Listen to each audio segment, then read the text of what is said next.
Hello, and welcome to Sunday Reflections at Cork Unitarian Church. Today's reflection is going to be about how we each individually think about God.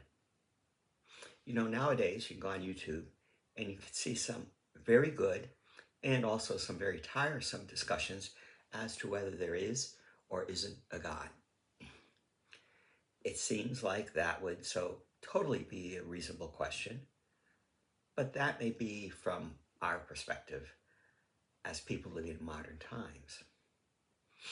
You see, in much of recorded history, going back through the Romans, the Greeks, the ancient Israelites, the Celts, and so many other peoples, people would have just assumed back then that there were gods, lots of them, and that those gods made things happen, a whole bunch of different things.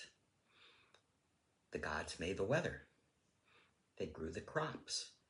The gods decided who would win the wars. Those gods did a lot of things that were seemingly beyond the ability of mortal people to accomplish. Now, our ancestors were not totally naive.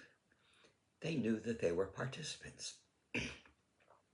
Growing crops required them to plant, and winning wars required them to fight. For them, gods were their partners. But proof of divine existence was not so important for them, and often irrelevant. What did matter was choosing the gods who were most effective and useful. Now, notice I'm speaking in terms of selection, choosing what gods. It was not particularly about belief in those days. Oh yes, you might have differing views about this or that god's powers, origin stories, and the like, but you would not likely question their existence. After all, why would you go about troubling trouble? What you needed to do was question whether or not you were to worship them, worship that particular god or gods. Typically, worship would involve offering sacrifices and participating in rituals, which would look to gain those gods' divine favor upon you. You would want to place your worship investment on the most effective gods for you in your situation. So, for example, being conquered by another group with a different god might be evidence that the other group was doing the God thing better than you, and it was time for you to make a change. This notion of believing in many gods but choosing to worship only one is pervasive across the entire Old Testament. It is also the situation during much of the early centuries of Christianity, including the times in which all of the New Testament was written.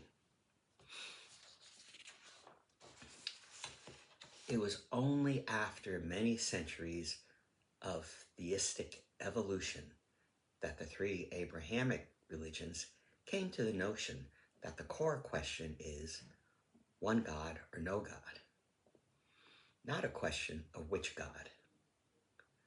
Now, of course, in many parts of the world, the idea of which God is still on the table. And for those people, maybe the thought of God or no God would be an absurd consideration. From my own perspective, what is important here in this conversation is the understanding that our contemporary notions about the nature and being of God are based on centuries of evolution. Evolution of theological, philosophical, technological, and scientific thoughts.